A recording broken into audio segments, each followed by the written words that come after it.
محمد اکرم اپنا سوال پوچھ لیجیے۔ جی السلام علیکم، میری آواز آ رہی ہے؟ جی وعلیکم السلام۔ جی میرا سوال یہ ہے کہ میں نے کچھ پرانی غامدی صاحب کی 1989 کی شاید وہ ویڈیو تھی، جس کے اندر غامدی صاحب فرما رہے تھے کہ امام مالک خلفائے راشدین کو بمشکل حضرت عثمان رضی اللہ عنہ تک مانتے ہیں۔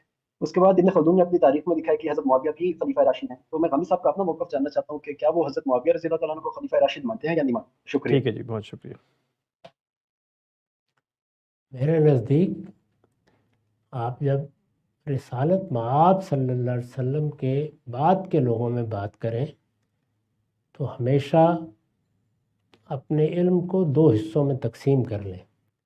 ایک ہے واقعات کا علم، یعنی فلاں حکومت قائم ہوئی، فلاں حکومت غلط طریقے سے قائم ہوئی، فلاں حکومت صحیح طریقے سے قائم ہوئی، یہ ہم اپنے علم کی وجہ سے تجزیہ کر سکتے ہیں، یہ ہمارے حدود کی چیز ہے۔ یہ بات کہ کسی شخص کے کردار میں، سیرت میں کیا چیزیں نمایاں ہوئی ہیں، ظاہر ہے اس میں تھوڑا بہت اختلاف ہوتا ہے۔ تو میرے نزدیک سیدنا ابو بکر، سیدنا عمر، سیدنا عثمان، سیدنا علی، معاویہ رضی اللہ عنہ، یہ سب رسالت مآب صلی اللہ علیہ وسلم کے صحابہ ہیں۔ صحابہ میں بھی فرق مراتب ہے، اسی طرح رشد و ہدایت کے ظہور میں بھی فرق مراتب ہے۔ یہ ہو سکتا ہے کہ سیدنا ابو بکر کے ہاں جو چیزیں ہم پائیں وہ سیدنا عمر کے ہاں کچھ کم ہوں، اور جو سیدنا عمر کے ہاں پائیں وہ سیدنا ابو بکر کے ہاں کچھ کم ہوں۔ تو اس طرح کے معاملات کے بارے میں کوئی متعین رائے دینا یہ آسان کام نہیں ہوتا۔